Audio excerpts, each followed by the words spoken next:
So, episode 13, Majestic About Town. This was GM challenge. Player goes down due to short-term technical difficulties.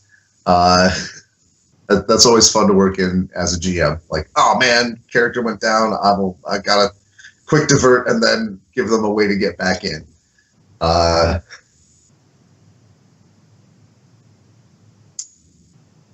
I got another opportunity to describe the city from the air, which I enjoy with this town. It kind of helps me develop the city a little more every time I do that.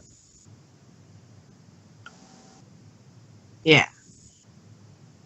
So Majestic About Town, is this the episode where we go back to the different districts? I would go back to the Dwarven districts. Yes. Yes, Struana finally gets to go to the bank.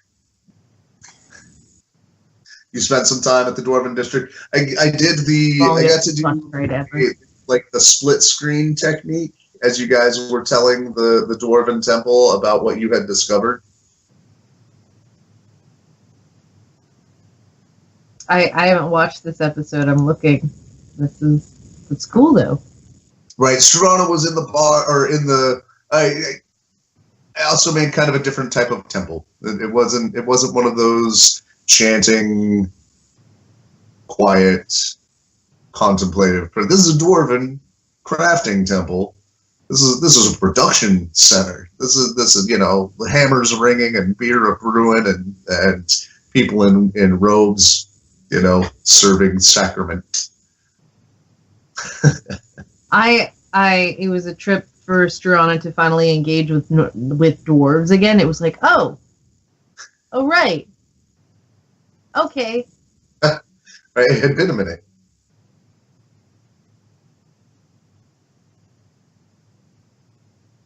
This was this was also the episode where you very first started to kind of like scratch at the surface of politics in the game, and you recklessly went out to talk to the Bastion after the dwarves were like, easy there, Yumi. Like, but you, I assume you mean me.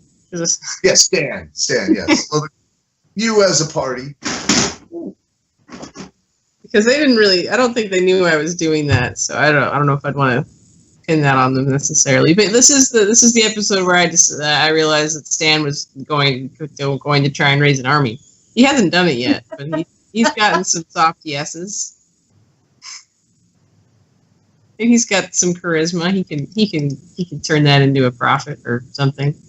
But well, you know what? This wasn't the one you made the approach yet, if I remember. Like no, you talked to the temple, but you hadn't stormed in on and made the epic speech in front of the lords or anything yet. Oh, okay, I thought that's what the one was. My bad. You're right. It was. That was the. You know what? I'll even have to go through and review them again. This has been months ago for us. But we ended the episode with you guys heading to the library. That I do remember altogether. Getting and meeting up. The next episode we did a little bit of one-on-one with David, and you guys met in the library.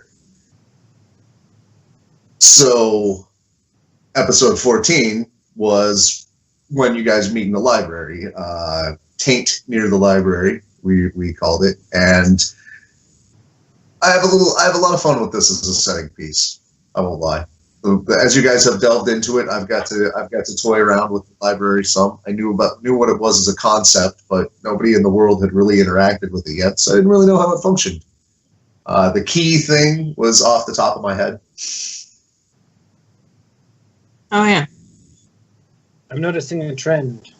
Oh yeah, I am 100% improv GM. I have broad strokes, and then the details get filled in when you look at them.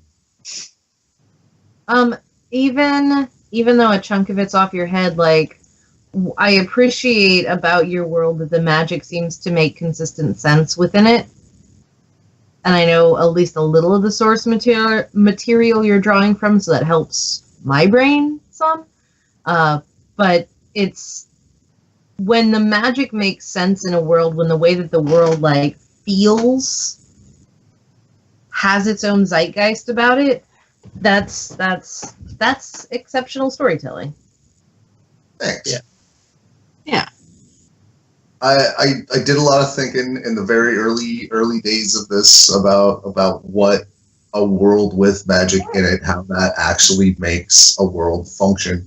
You know, if these things are possible, okay, so maybe you don't have complicated saltwater scrubbing pumps, but if you have a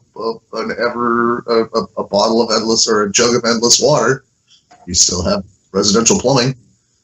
You know. So this was it started with some one-on-one druid stuff with David. Again, you got the sense of what the stakes were from the druid's point of view. Yeah. Which, from CliqClaq's point of view, it's a little weird that he was being the one asked to do this stuff.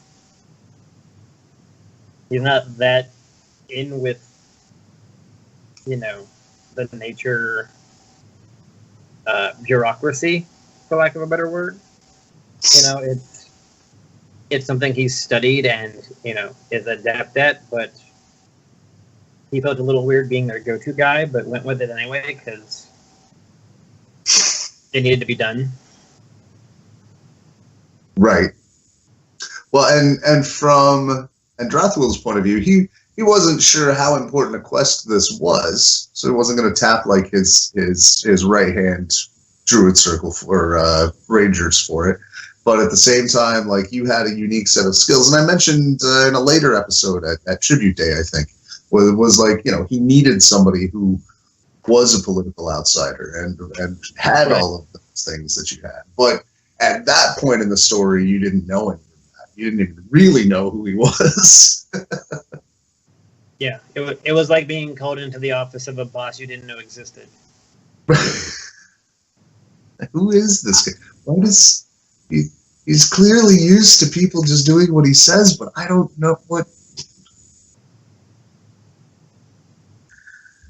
Let's see.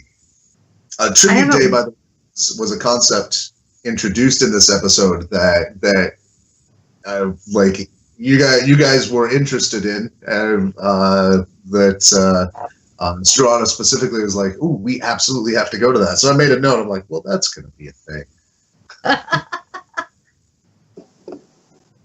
I swear I know probably 80% of the time I know that when I say, "Oh, that sounds exciting," you're making a note. Right. They outweighed often by the phrases like, "Well, at least it isn't," and "I hope it's not." I always write those ones down. So this was also episode Taint Near the Library, where you picked up the library services and then headed off onto kind of a little mini mystery. You know, there was just this problem. I random rolled that list of adventures from some of the tables in the DMG and just sort of extrapolated, plugged it into the world. I had no idea which one you were going to take, so I wasn't going to make a map for all of them. I think Taint Near the Library is the second funniest name title for one of the episodes. The second funniest. And first would be? They're called Sawagan. Yeah. Let's see. But so with the mystery, what one thing I try to do as a GM is make sure that the mystery, upon resolution, has a clear direction, like an arrow at the end. Like, because you solved the mystery, now you know to do X or go Y or head or, you know, report to this thing.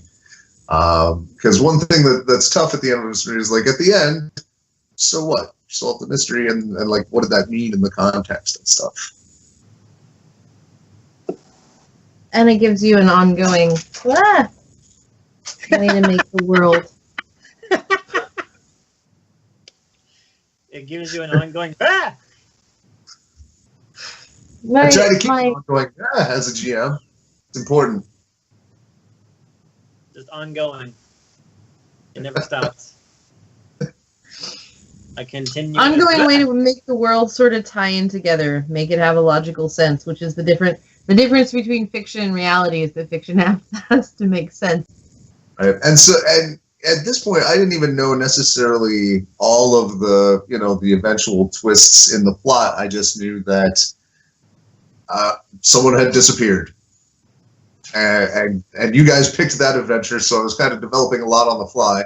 And, I had like a mini mystery that ends with goblins have kidnapped this thing, and all signs point to the sewers. That was all I had written up for that. and so just watching you guys kind of make that mystery, like where you look and what you're finding out and how you get from one step to the other. That's what players are for. If I had all that planned out, I'd just be a novelist.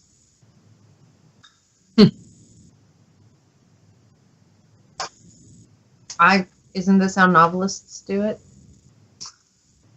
I don't know. Margaret Weiss and Tracy Hickman, the Dragonlance Chronicles always felt like their role-playing game to me. I think it actually was like their basement role-playing game. The first three were, and definitely the first one was. If you read the annotated chronicles, there's a bunch of great additional stuff about how, like, the first time Tanis goes down the well, the whole party actually gets murdered by the dragon, and Tifa's particular bonuses for frying pans.